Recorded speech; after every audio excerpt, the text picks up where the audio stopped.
Behind the Mirror of Music with Danny Cohen. Hello, and welcome to Behind the Mirror of Music. My name is Danny Cohen. This week's guest is Jeff Keller. This week, we kick off a series of the Phantom of the Opera specials to celebrate the 115th anniversary of the release of the original novel by Gaston Leroux. Jeff Keller was part of the original cast of Phantom for 17 years. During this time, he was understudy to Michael Crawford before eventually becoming first cast Phantom. He also starred as both André and later Firmin, as well as in many other roles. During his career, he also starred in Fiddler on the Roof with Zero Mostel, was part of the original cast of Sunday in the Park with George as various characters, as well as understudy of Mandy Patinkin, and later first cast George in the West Coast premiere. He also created the role of Jacob Marley in Alan Menken's A Christmas Carol, and much more. I hope you will enjoy the show. Hello. Hello. How are you doing? I'm so glad you've come to join the show. I'm good. I'm good. What are you doing right now in your life and career? And that's the question. What are you doing right now?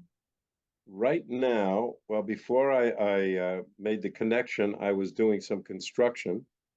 We live in on 2.5 acres right on the river here in upstate New York, and I can look out the window and I see the river right now. I don't know, you probably. I see a lot of lovely green.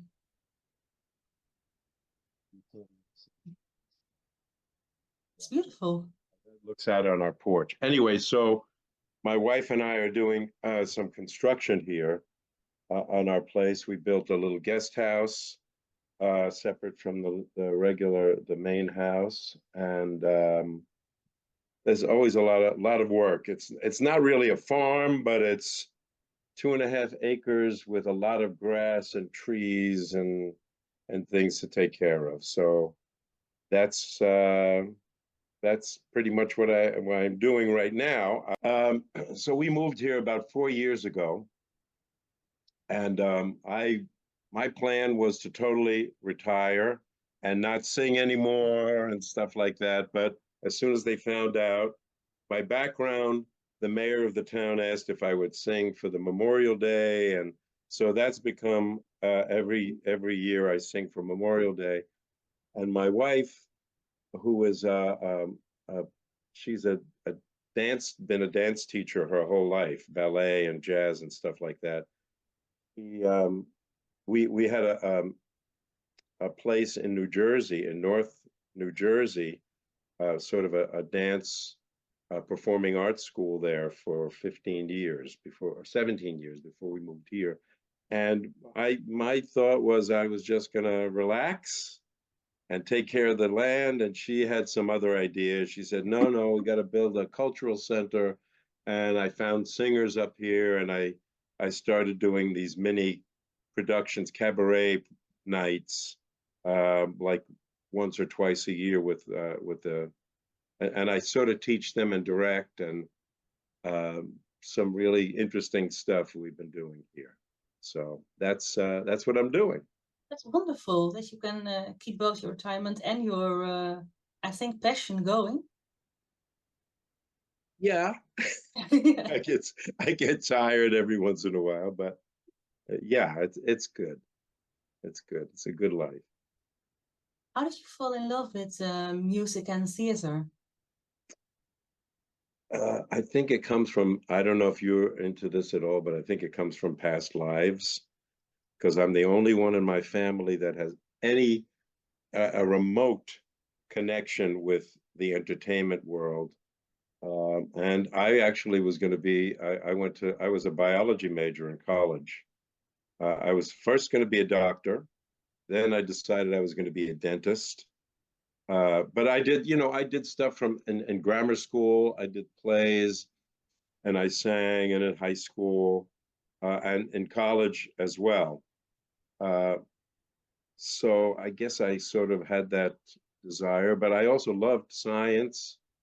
And I, from the time I was in my teens, I did carpentry. So I've always done that sort of as a hobby and as a necessity. You know, when you live in a place like this and you want to remodel, remodeled our entire house. We did it ourselves. So, but that to answer your question, I don't know. Uh, I guess I just always did it. I always loved it from the time I was a little kid.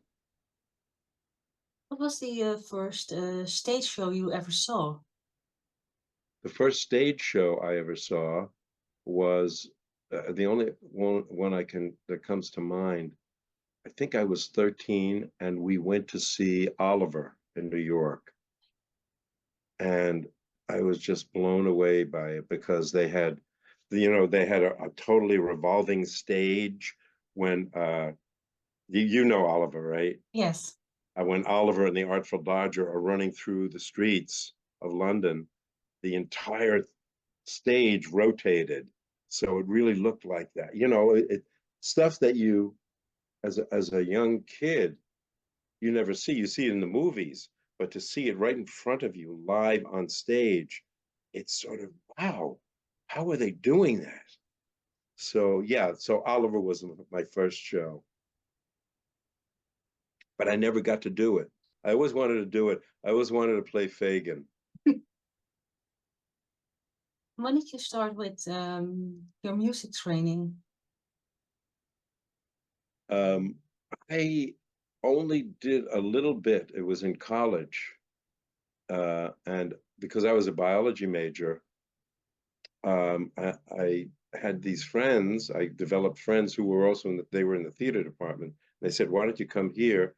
And I decided to take a class, one of the classes, and you needed to get permission from the your major to go do something outside. And so I did that, and I had made a lot of friends, and they introduced me to a voice teacher who was based. She had made her debut at the Metropolitan Opera at age 19, and she taught in the New Jersey Shore area. So that was and I trained with her for just a couple of years. But I listen a lot. So I learned by watching and listening. And even when I started doing professional theater, I was lucky enough to work with a lot of great people. I want to say famous, but I would rather say great actors. And so I got to watch them and sort of absorb uh, stuff from them. What was your first professional role? My first professional role was in the musical Candide. It was the revival. It was in 1973, way before you were born. And I remember reading, because I was going to auditions, and I remember reading in the stage paper backstage um, that they were doing a production of Candide at the Brooklyn Academy of Music, but it was going to be directed by a Harold Prince, who I knew that name, and I didn't really know Candide. I didn't know much about it, and it was supposed to be 4 weeks. And I had, my only experience, I did community theater at that point, and I decided to go and audition, and I had no photo, and I didn't want to bring a resume that just showed, community theater. So I had no photo, no resume. And I went and I sang, and they said, "Okay, we'd like you to." I mean, before you came in to sing, they say, do you have a photo and resume?" I said, "No, I left it at home." Okay, so now I sing, and I get a call back, and I go to the call back, and again I had to lie. I said, "Oh, I left it at home." And anyway, this turned. You got to stop me because I can go on and on and on. I don't know how long we have, but so it was Candide. I got the part, and it was at the Brooklyn Academy of Music, and they extended it from 4 to 6 weeks. And then at some point during the production, Hal Prince got us all together. There were a lot of young people that had just joined the union, and he said, we're going to move to Broadway. Oh, So that was that turned into a Broadway run for 2 years. And I got to work with, worked with Hal Prince and Leonard Bernstein and Steve Sondheim and all those people right in the beginning. amazing start. It was. You were part of the original Sunday in the Park with George too, I read. I went into it, I think 6 weeks or something like into the run. And I stayed with it to, on Broadway till the end of the run. So, I mean, it was the company on Broadway, but it wasn't right from the very start. But I did get to play George on Broadway. I was understudying Mandy Patinkin at the time. So I got to do that, which was wonderful. And that's an amazing musical. You've seen that, you know that? Yes. And then I got to do it again at ACT. You know what ACT is? American Conservatory Theater. It's in San Francisco. Oh, yes. And they did a production of that. So it was the West Coast premiere. And I got to play George in that, the West Coast premiere of Sunday in the Park with George. It's wonderful. What was it like working on the show? On the Broadway production? Everything what you remember. Well, I don't know. It was good. But I always say that one of my greatest theatrical experiences was working at the American Conservatory Theater, because I had a wonderful, really wonderful director. And I was playing George, and he was very good with letting you try things and not being really judgmental. And the production was absolutely amazing. It was the first musical they'd ever done there. And they have some great, do you know anything about the American Conservatory Theater? Some bits, what I've heard. Uh-huh. I mean, they have some amazing, great graduates. Of course, the big one name they always say is Denzel Washington was one of the graduates of there. But that was a wonderful thing, and a wonderful cast and wonderful director. And it was really a great experience. And James Lapine, who wrote Sunday in the Park with George, came to see me do it out in San Francisco. So that was really cool, really good. What was it like working with Hal Prince? I think we get into later on with fandom as well, but on the first productions, and Stephen Sondheim with George. Hal was obviously my first professional director, and he was just great. He was really wonderful, and it was an honor to work with him, because he had done so much in the theater, in the world of theater. So good, really great, but also a little intimidating, when you're working with someone like that. But he was always good and friendly, and a very, very sweet man. And same with Stephen Sondheim. Yeah, and I was also good friends with I don't know if you know the name Paul Gemignani. Yes. He was Paul did amazing stuff. Paul and I worked together. He was one of the conductors at Candide, and he lived in the next town in New Jersey, right next to me. So we became pretty close friends. And he was the musical director of Sunday in the Park with George also. So it was a great experience working with these guys. And then you were in Fenton for 19 years. 17 actually. I said 19 on the bio somewhere. Oh, okay. No, it was 7. I know 17, because 17 is a magic number for my wife and I, so that's important. Yeah, Phantom was, and you also mentioned something about the birthday of Gaston Leroux's Yes. Phantom of the Opera.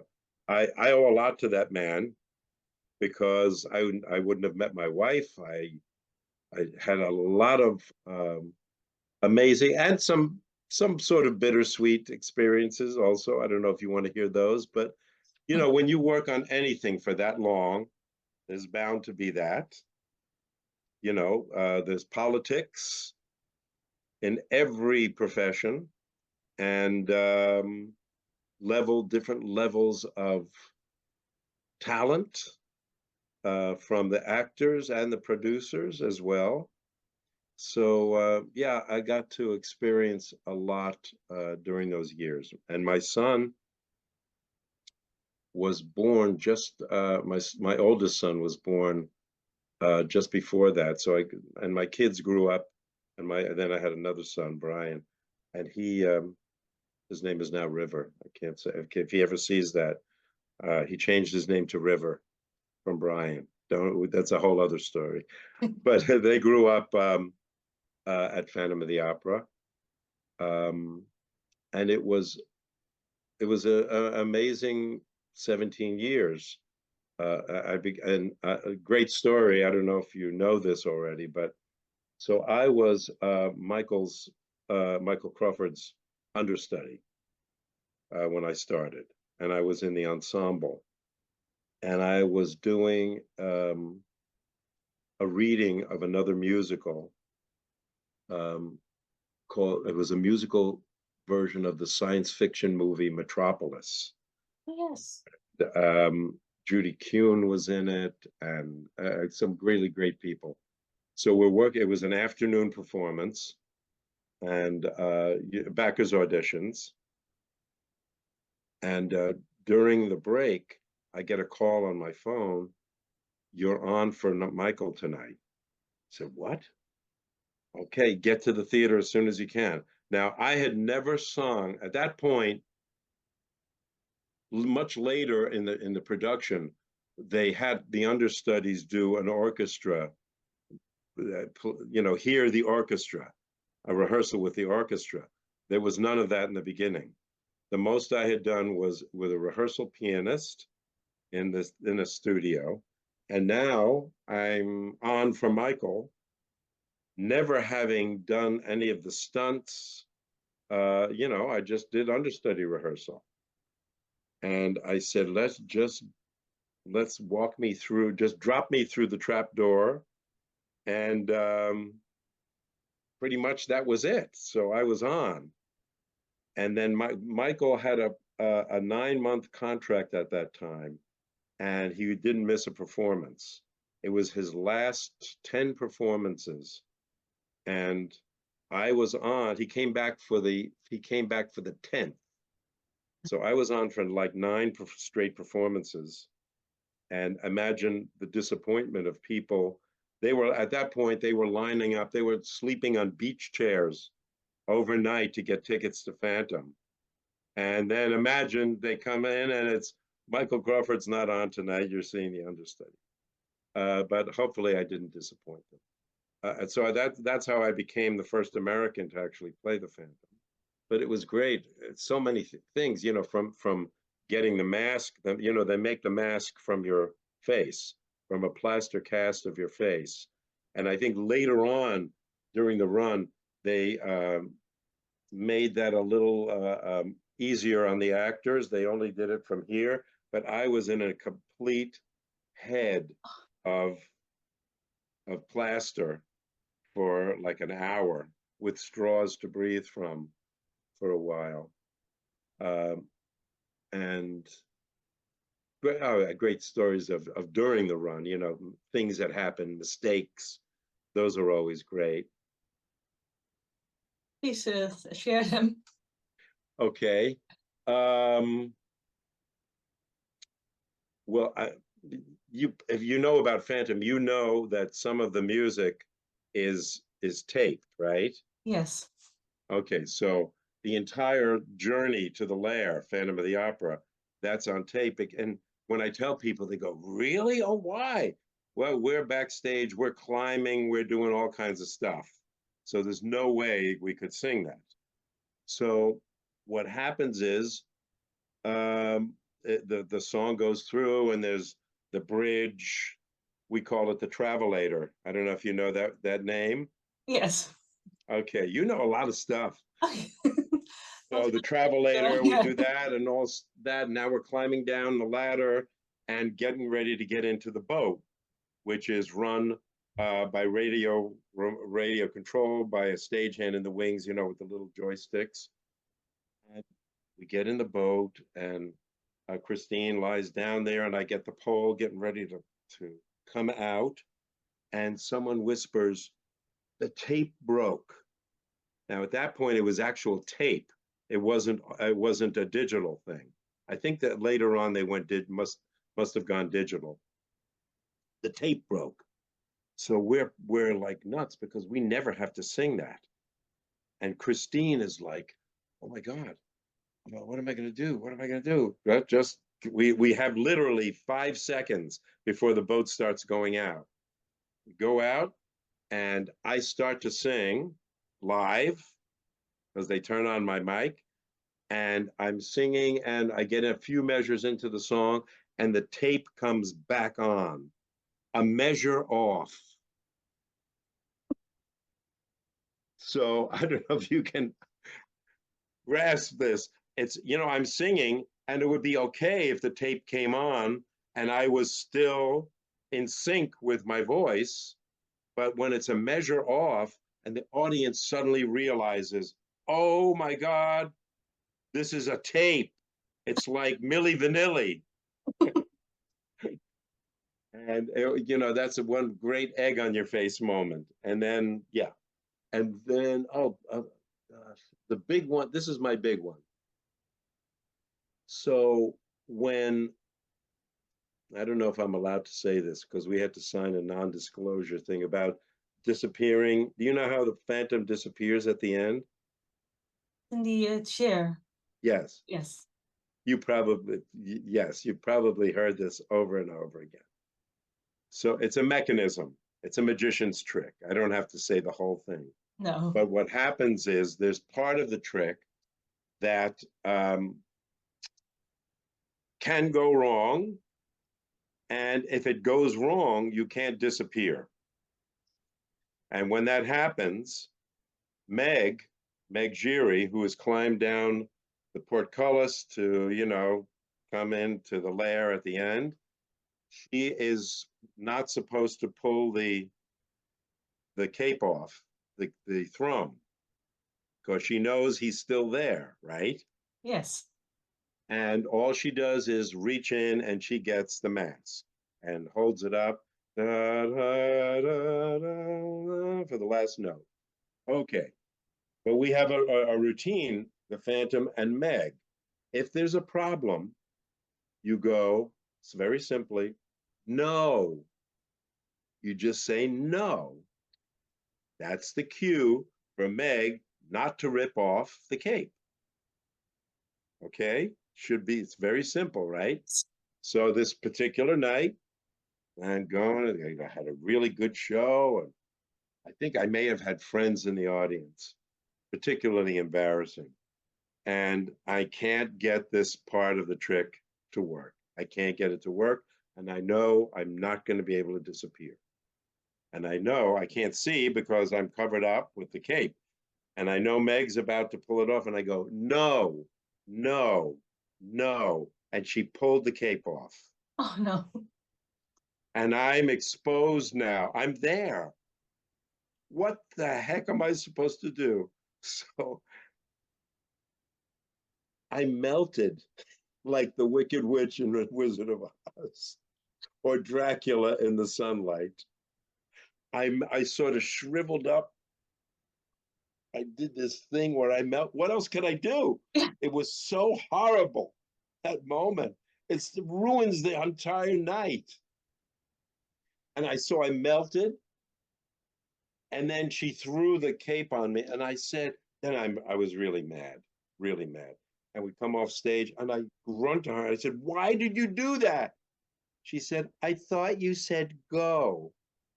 I said, go is not one of the options. It's either no or you do it. Go is part of it. Anyway, I don't think that ever happened. I think I'm probably the only Phantom that ever happened to, but it was a horrifying moment. So I had to melt. I get chills just thinking of that night because it was horrible. Anyway, Did you ever get to work with the original cast, like with Sarah Brightman or Steve Barton? yeah, Steve and I worked together. And Sarah, Sarah was, I don't know if you want to hear this, but Michael Crawford wasn't a very nice guy, but Sarah was amazing, amazing person. Yeah, I never got to play the Phantom with her because at that point, she was gone. I think she only had a 6-month contract. And I'm trying to you know what? I don't remember offhand who my Christine was. That's silly. I don't remember who she was, but yeah, but Sarah was really really wonderful, wonderful person. And of course, I have that recording of her singing with her as the Phantom. I think it's on YouTube. Yes. But never got to do it actually live with her. That's such a shame. Yeah. Yeah, she was sweet and still very sweet. We saw it when we at the closing night. We had a great party and she was there and we sat and talked for a while. It's very that was an amazing night because it's almost like going back to your high school, having a high school reunion, and people, some people were gone, passed away, and just reminiscing about all of that. It's a long time to work at a job, any job, right? Absolutely. 17 years. It's good to hear that about Sarah because the media, and because of that, some fans always think that she was a real diva because she was married to Andrew, and I always can't believe that about it because Totally the opposite, really, totally the opposite. She gave everyone in the cast a wonderful, cute opening night present, and I also had a wonderful experience because during the run, at one, I forget where it must have been the first or second year. Do you know who David Caddick? Of course, you know David Caddick. David came to me and he said, Andrew would love to have you work on a piece at his house. It's very hush hush, and I can't tell you too much about it. But if you show up, blah blah blah blah blah blah. So it turned out that it was Aspects of Love, and he was having a reading at his apartment at Trump Tower. And when I got there, I saw the other people. There were people from Broadway. Steve was in it. Steve Barton, Judy Kay, me, Lisa Heinsohn, who was the original Meg, and I can't remember. I'm not good at names anymore. Someone from Cats, and anyway, they were very, but it was in his apartment, and Andrew and Sarah was there, of course, and we all ate lunch around the table, and Andrew was showing us around, and we basically sat around the piano and we worked on it that day. He didn't tell us anything about what the point was going to be. And then the second day we came in and we were supposed to perform it that afternoon in his living room around the piano. And then he told us who was going to watch it. And he said, one of my neighbors from upstairs is going to come, Steven Spielberg and his assistant. They're going to come down and we're going to perform it for them. And that's what we did. It was absolutely amazing. Just you know, in the living room, Andrew's living room, performing. And I played, did you see Aspects of Love? Yes. I played the part that Roger Moore eventually did, the old guy. And I talked to Steven Spielberg came around and spoke to us all, and that's my dog, Lily. Yeah, so this was supposed to be about Sarah, but the point was Sarah was absolutely wonderful. And working with Andrew, what was he like? Because you never really heard people talk about it. We never during the actual play, there was never a lot of contact with him. Hal was the director, and Andrew really didn't come around much. And it was only what you hear in the media, blah, blah, blah. That obviously, even the story about Sarah that you heard about her being a diva, Yes. Things are not necessarily true in the I always media. thought that because she seems so sweet as a person when you hear her talk and see her. I just Yeah, and she yeah. was. And anyway, so I had never really had a lot of contact with Andrew. And now all of a sudden, I'm spending 2 days rehearsing with him in the apartment. And he was just wonderful. I mean, he was friendly, and we had a really good time. People are different when they're in their home also. He was very personable, and we all had a really great time during those 2 days. It was really wonderful.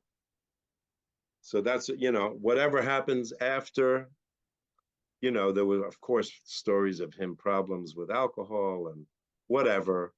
But my experience was all good. Wonderful. Because you never hear much about Andrew and his process, because when you talk about Stephen Sondheim, you always hear him being actively around when his plays were rehearsed. And it always surprised me that Andrew never shows up. Yeah, I think maybe because it was Hal Prince, and I know I'm trying to remember. I mean, he may have come in just to watch something, but there was never any active, certainly no direction. Maybe because he is more of a music person and the lyrics are for somebody else. Yeah. Yes. What changes did you see in the show over the years? Oh Lord, you could write a book about that. A lot of changes. Changes that sometimes had to do with there was always a production supervisor. When you have a show that's with that long a run, you're gonna see this person here. This is Lily. This is Danny. You say Danny? Is that how you pronounce your name? Yes. Lily. This is Danny. Look. Hi, Lily. Hey. Okay. Okay. I can't. No. I can't. All right.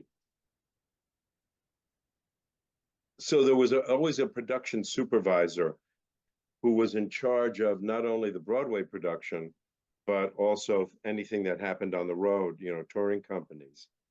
And that person is the one you dealt with day to day. And depending on their personalities and their talent abilities, things would change, because they also directed the understudy rehearsals as well. And as far as big changes, that of course is the responsibility of the director, and maybe Andrew, not Andrew, but Cameron McIntosh.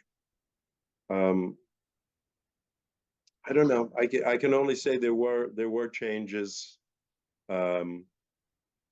various things. One of the things that was a change was they didn't have the trap door anymore after a while. I think they kept it for a long time, for I don't know how many years, but it became a dangerous thing because, well, I can tell you one experience. This is another phantom story. So that at the end of Masquerade, you have to come down those stairs. Yes. And that's also another number. That's a moment in the show that's also pre-recorded, because you have this big death's head mask on and stuff like that. And it's very difficult to see when you're coming down, and you have to get, Lily, I have to put you down, okay? You have to get set on a very small, let's say it's about 2.5 feet wide, a small piece of stage, and that's the piece that drops through the floor. You have to get set on these two little points. You cannot be off, because you can really get hurt. So this one performance, and it's the only the live line is, "Your chains are still mine. You will sing for me." And you lift up your arm, and that's the cue for them to drop it on me. And you have to lift up your arm, and you have to get it up in time, because if your arm is just out here, I don't know if you can see, that part of your elbow is going to hit the stage as the thing goes down. And there's a fire, of course, there's a lot of pyrotechnics in the show. And at that point, you'll sing for me, there's a smoke bomb that goes off. So now I hit the bottom. This is what happens. So after you hit the bottom, there's a big spring. Have you ever gone backstage at Phantom to see the? Certainly not. No, okay. So that piece of floor hits a big spring, sort of cushion the blow. You have to get off, and there's a stagehand there that's helping you off the piece of stage, because you got a quick change. You got to get back to the dressing room and make a quick change. So I hit the bottom, and sort of things are going in slow motion, and I see like orange lights all over the place. And I'm looking around, and it turns out that one of those sparks from the smoke bomb got into the feathers of the Don Juan hat. Oh. And it was on fire. And the stagehand grabbed it off my head and threw it on the floor and stamped it out. And I didn't even have time to wait. I had to run for my next change. But all this to say, this is one of the reasons. There were things that happened during that trap door that were a little dangerous. So they eventually decided to do away with it and sort of spirit this Phantom off stage at that point to make it look like he disappeared. So someone actually puts a cape or something over him, and they take him off into the wings. But it was always more, better to see him disappear in a puff of smoke. So yeah, to answer your question about changes. So yeah, changes, small change. When you do a show like that for so long, and you're doing the same thing every night, even a small change seems like a big thing. So there may have been a few things that I can't remember, but essentially there were some changes. And what were there any parts of the book you used in your performance? Some movements or things? I'm sorry, couldn't hear. Were there any moments from the book that you sort of used in your performance or kept in your mind when you played the role? I'm one of these weird actors. I am not a method actor at all. I don't I don't really do that. I don't do a lot of research.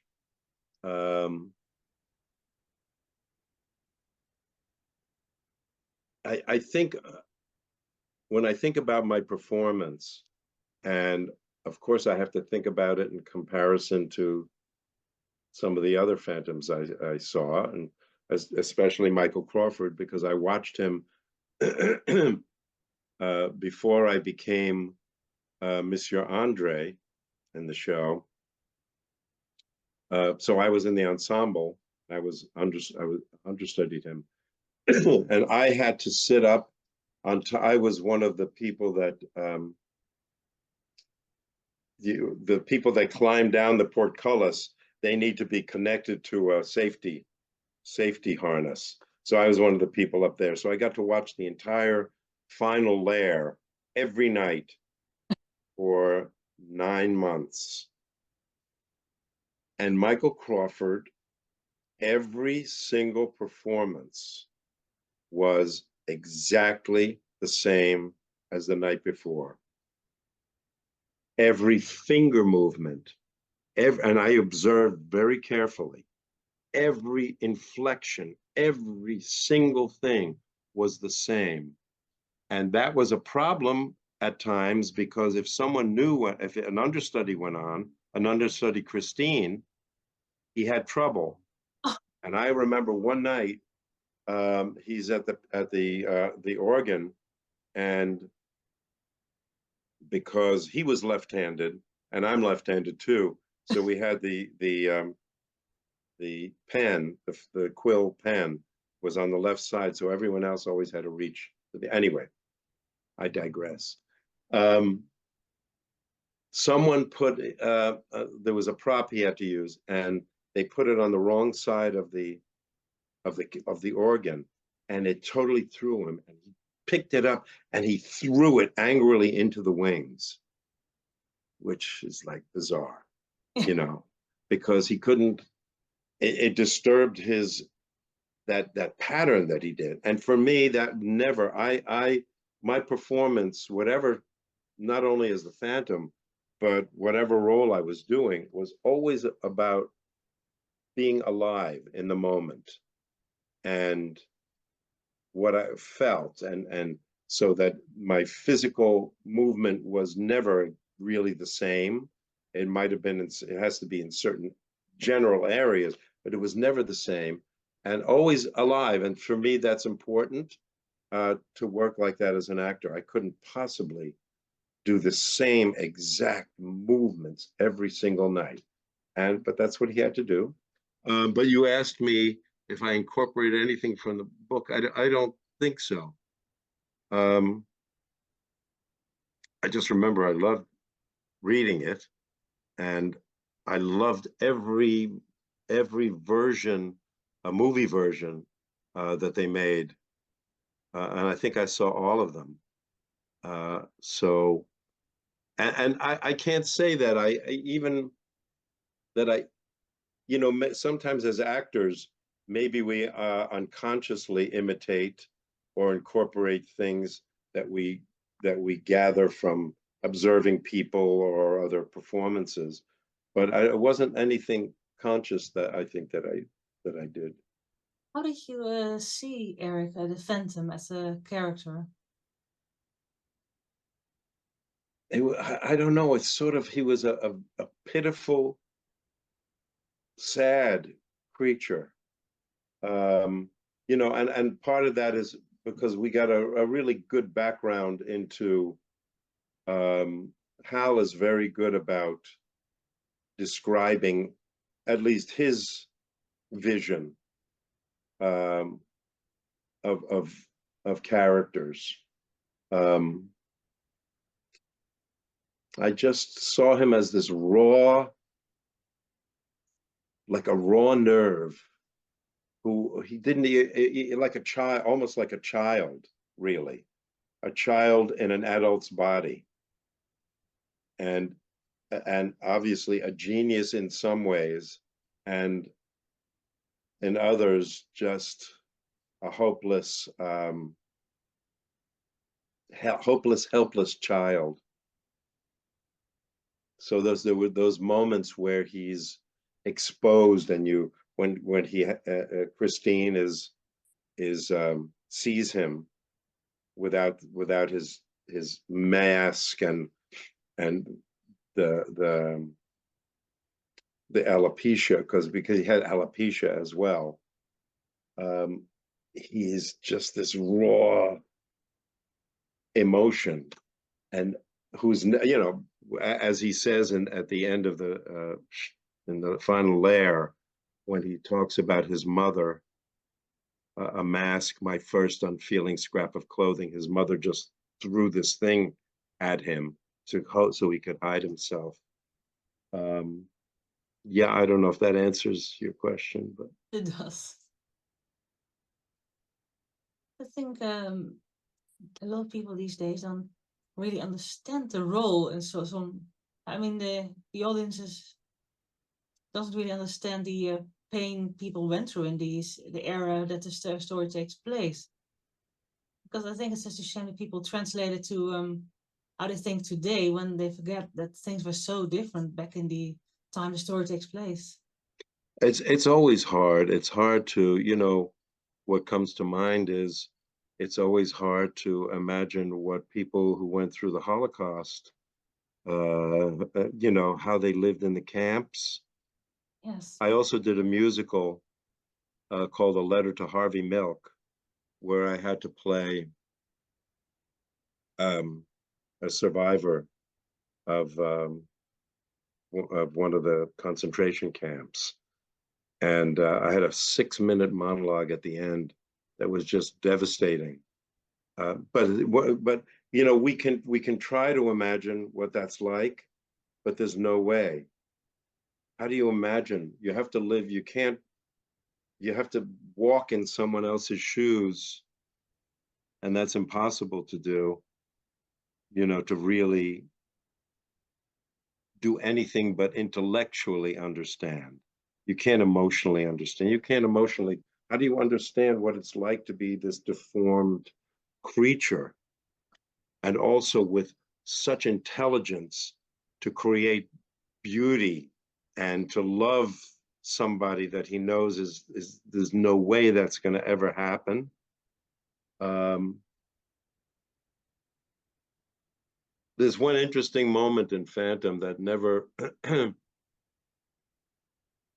Okay, so if I can put this in context for you, Patty Cohenauer, you know that name? Yes.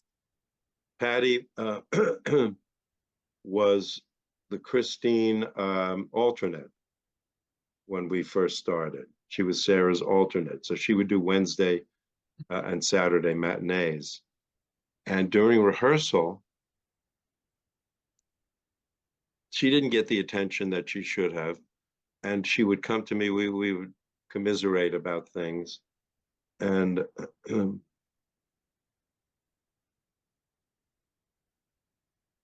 so she had a question about, why do you think Christine sort of callously pulls off his mask and the cape in at the end of Point of No Return?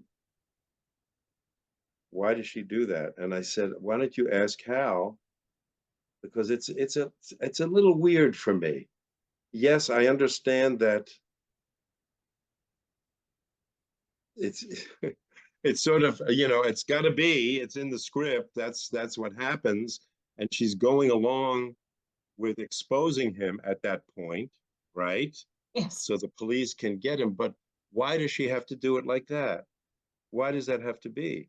I'm still puzzled by it. So she asked Hal. I told her to ask Hal, and then she came back to me very upset afterwards, and I said, what happened? He said, just do it. Oh, Just do it. So that was a little puzzling. Also, why does she give him back his ring at the end and make him feel like she's coming back to him? I don't know. What do you think about that? It was always a, I got it as the Phantom. The way I used to play it was that, oh, she's back. She changed her mind, and instead she gives him back his ring, and then I'm totally gone, sobbing, whatever I was doing. Why do you think that happened? Why does she come back? I always wondered about that too, because well, if you connect it to the book, it was she brought it back because he asked her when he died, but that's not in the show. This is Right. yeah. I mean, keep the ring, throw it away, do something. Don't come back and make it seem like you already said your goodbye and you have to say goodbye. That's it. Don't torture the poor creature. Anyway, Yeah.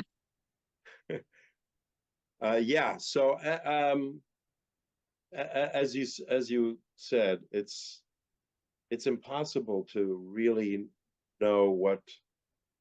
And those days, things were very different.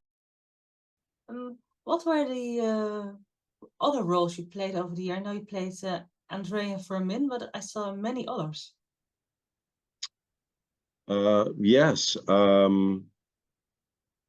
I did. I created the role of Jacob Marley in A Christmas Carol. That's the Alan Menken version. Uh, did you ever get to see that? Yes. You did. Well, not not in America, the German production. Ah, okay. And I think you can actually hear because we did a cast recording, so you can hear my English accent. Uh, I think it's on YouTube or Amazon Music, something like that. But that was that was also great. I took a leave of absence from Phantom to do that. And it was a little crazy because we did 15 performances per week. Oh, so much. We went into the weekend. It was a horror. So the weekend was what was it?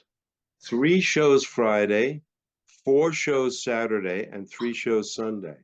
And then the rest of the week, also a small number, but those days, Saturday, a 4-show day, and I had to do my own makeup. If you go on my Facebook page, you can see some of the photos, some of the makeup. So yeah, I did that. I've done 10 Broadway shows altogether. I was in, but other stuff other than Broadway, because I did some dinner theater. I did Showboat and dinner theater, and I did Fiddler on the Roof on Broadway with Zero Mostel. Amazing. That was in 1976. It was the revival. We did a national tour, a 7-month tour, and then we played the Winter Garden for 5 months. So I played Perchik, and that Fiddler on the Roof, Yes. right? I played Perchik, and I have amazing Zero Mostel stories. Please share some if you want. Oh gosh. Let's see if if I can share the ones that are clean.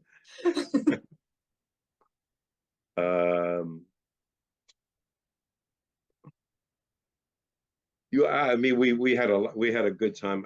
We liked each other. If he didn't like you, that was a danger because he was like a real force of nature, Zero Mostel. And so one point, there's some point, a scene where he's supposed to yell at me and he says, Reperchik. And instead he said, Repipik. Do you know the word, Pipik? Do you know what that means? It's Yiddish for like your stomach, your belly. And I yelled back at him. I said, Perchik. And he, Pipik, Perchik. And we went on like this for a couple of back and forth until the stage manager, don't egg him on. You can't do that.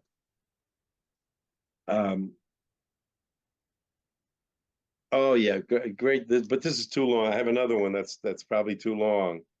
But should I tell you? Yes. You can cut. Okay. So he was when he was blacklisted. Do you know what that means? Yes. During the McCarthy era in the United States, he wasn't able to work, and he was a painter, He had stuff in the Museum of Modern Art, so he relied on his painting career to earn a living. So anyway, during I think almost every performance, he would sit in his dressing room in his outfit and makeup as Tevye and just doodle and draw a self-portrait on paper napkins, those seafold paper napkins that you have. And one day, I think we were at the Kennedy Center in DC. I passed the dressing room and I saw him doing one of those. And I don't know what gave me the guts to go in. But I said, Z, we used to call him Z. I said, Z, can I have that? Nah, what do you want with this? I'll make you something good. You don't need this. No, I'd like that. I really would like that. All right, here, take it. Because he was very mercurial. At the drop of a hat, he could be really nice or do something totally crazy. So I'm walking out and, oh gosh, I got this. And I look and I see it's not signed. Oh gosh, I wish he could have signed it. But I know if I walk back in there now, he could just as well rip it into a million pieces, right? So I said, all right. So he and I used to talk about food, and I knew I love tuna fish sandwiches. And so he told me how he loves his tuna fish sandwich. He liked it on Jewish rye with a soft boiled egg mixed in and lemon juice. So I said, all right. I went home. I went to the market. I got some really good Jewish rye. I made this tuna fish just like he liked it, with lettuce and tomato. And I knew the next day I was going to go in and bring it to him. So get the sandwich. And before the show the next night, I come in and I go, Z, I made you a tuna fish sandwich. Give me that thing. Give me that. And he unwrapped it and he's eating. And while in the middle of him eating, I said, oh, by the way, you forgot to sign this. And he picked up a pen, he put it down, and he stared at me the entire time. And the message in his eyes was, you think you put one over. He's signing it, right? So I'm getting my way. I'm getting what I wanted. But it's like, you think you put one over. He used to call it a young little bastard. You think you got me. He never said a word. He just signed it, handed it back to me. And that's now, you know what? I'm gonna go. You have a minute? I'm gonna show it to you. I'm gonna just go get it.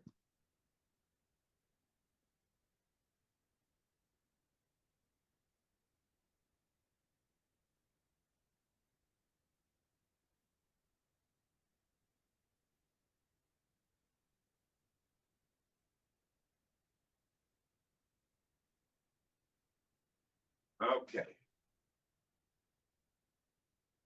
Here it is.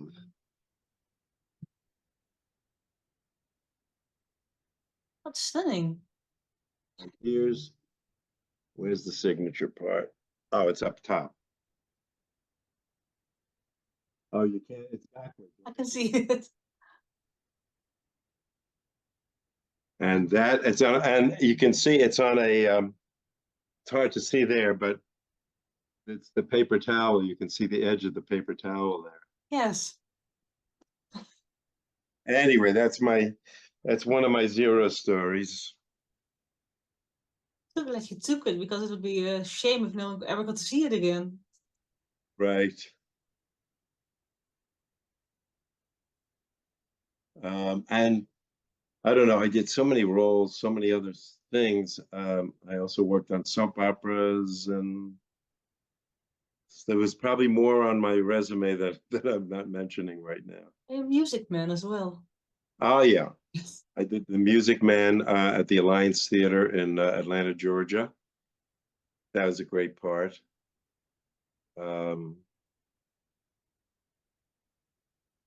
You have to give me cues. Hang on, I think I wrote some down. Let's see.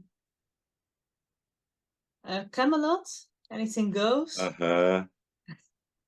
Anything Goes actually is available to see in the Lincoln Center Library of the Performing Arts. I have a few things there. My Phantom is there. Fiddler on the Roof is there. and that Anything Goes, they used actually a 2-camera, beautiful production.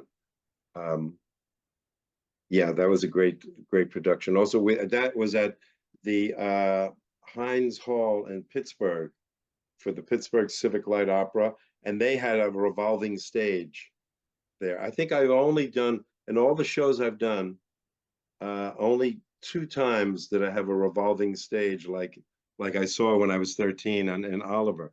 One was in that, and the other in Fiddler.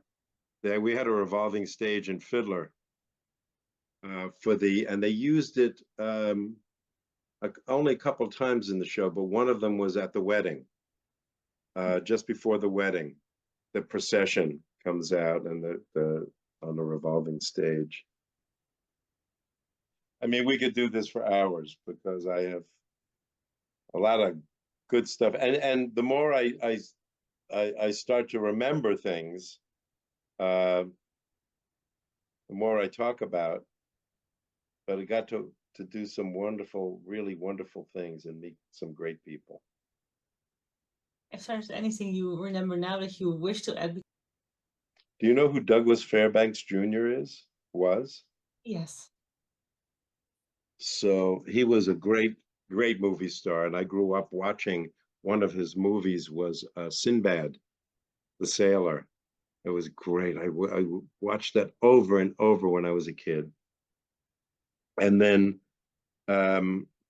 they were doing, it was the 50th anniversary of Fordham University. And I was playing the Phantom at the time, and they were using the Majestic Theater for the evening, for the show. And the host of the show was Alan Alda and Douglas Fairbanks Jr. and Helen Hayes. She also, you know, a lot of actors, so I don't know if you know her. She was a famous actor and actress in movies and theater. And they asked me to do music of the night at the performance. So now it's a rehearsal in the afternoon. And my stage manager comes up and he goes, Jeff, I hope you don't mind, but would it be okay if Mr. Fairbanks shared your dressing room? Because we don't have another dressing room for him. And I said, oh my God, mind? Oh, please, how can I get him up here? So he came up and we spent the day together and eating corned beef sandwiches on the little tray tables, those TV tray tables.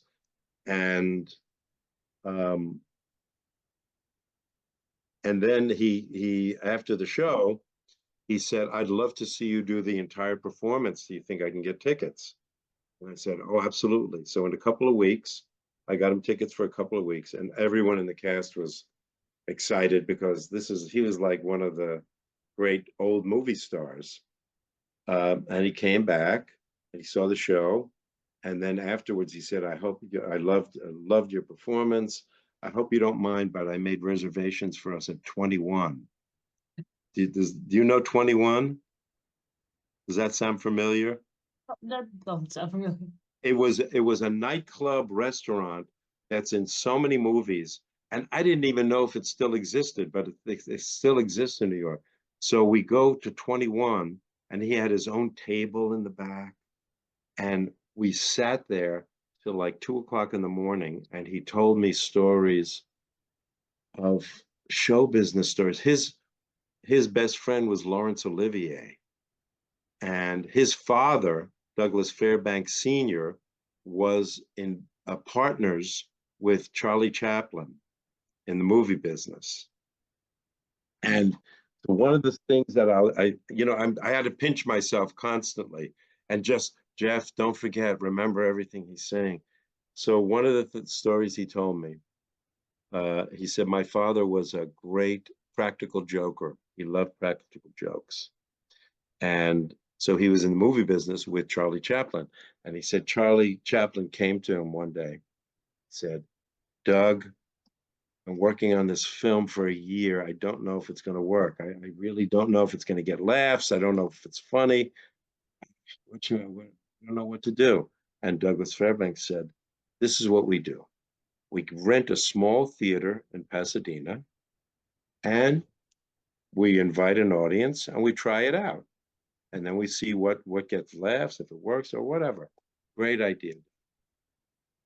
So comes in a couple of weeks, the evening, and the movie is started. And Douglas Fairbanks and Charlie Chaplin come in to the back of the theater. And they're standing, and the first big joke happened. First big joke of the evening. No laughs. No laughs. Second big joke happened. Still no laughs. No laughs. And the whole movie goes by without a laugh. At the end, Charlie Chaplin goes, "Oh my God, I wasted a whole year of my life on this. Nothing works. It's terrible. It's terrible." So earlier that afternoon, Douglas Fairbanks filled the entire theater with 400 mannequins. So they came back into the theater. They didn't know. All they saw was the back of the people's heads.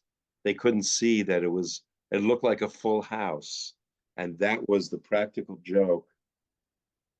Imagine going through that.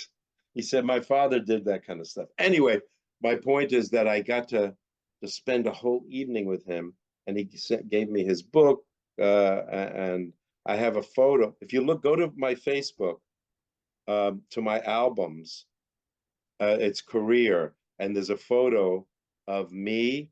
I asked before we went to 21, I said, would you put on, I had an extra Phantom mask, put it on, let's take the picture together. And so there's a picture of me and Doug Fairbanks together with the Phantom masks in the Facebook. So I might have stories like this, that just come to mind, but anyway, I hope I gave you enough material. Yes, you did. Okay. Thank you so much. It was so wonderful to talk to you. You're welcome. Same here. Shalom. Shalom. Behind the Mirror of Music with Danny Cohen.